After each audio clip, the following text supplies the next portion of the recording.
Welcome to ফোড়ন। ইপ্পি noodles বানানোর জন্য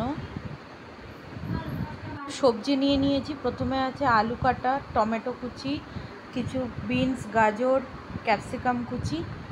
এখানে কিছুটা এগ ক্রাম্বল আছে, স্লাইস করে কেটে রাখা পেঁয়াজ, রসুন এবং লঙ্কা কুচি। প্রথমে কড়াই গরম করে তাতে তেল গরম করে নিয়ে প্রথমে রসুন কুচি দিয়ে দেওয়া হলো, তারপর লঙ্কা কুচি দিয়ে দিলাম। একটু নাড়াচাড়া করে তাতে পেঁয়াজ, কেটে রাখা পেঁয়াজ দিয়ে দিলাম। পেঁয়াজটা 2-3 মিনিট ধরে বাদামি রং করে ভেজে নেওয়া হলো। তারপর কেটে রাখা সমস্ত সবজি দিয়ে দিলাম, পরিমাণ মতো নুন দিয়ে দিলাম। সবজি ভাজা হওয়া পর্যন্ত নাড়তে থাকবো। সবজিটা বেশ কিছুক্ষণ ধরে নেড়ে ভেজে নেওয়ার পর তাতে টমেটো কুচি দিয়ে দিলাম।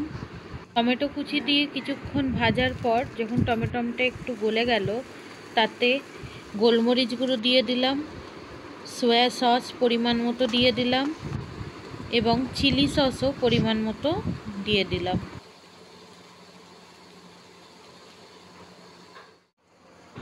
এবার ইপ্পি নুডলসগুলো ভেজে রাখা সবজির মধ্যে দিয়ে একটু নেড়ে টেস্ট মেকার দিয়ে দেওয়া হলো। তারপর একটুখানি নেড়ে তাতে জল দিয়ে দেব।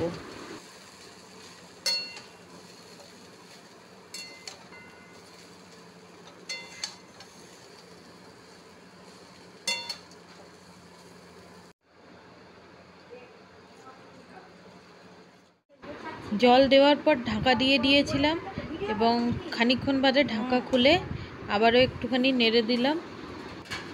ক্রাম্বল এগটা এখানে দিয়ে দিলাম এবং ভালো করে নেড়ে দিলাম। তৈরি হয়ে গেল ইপ্পি নুডলস।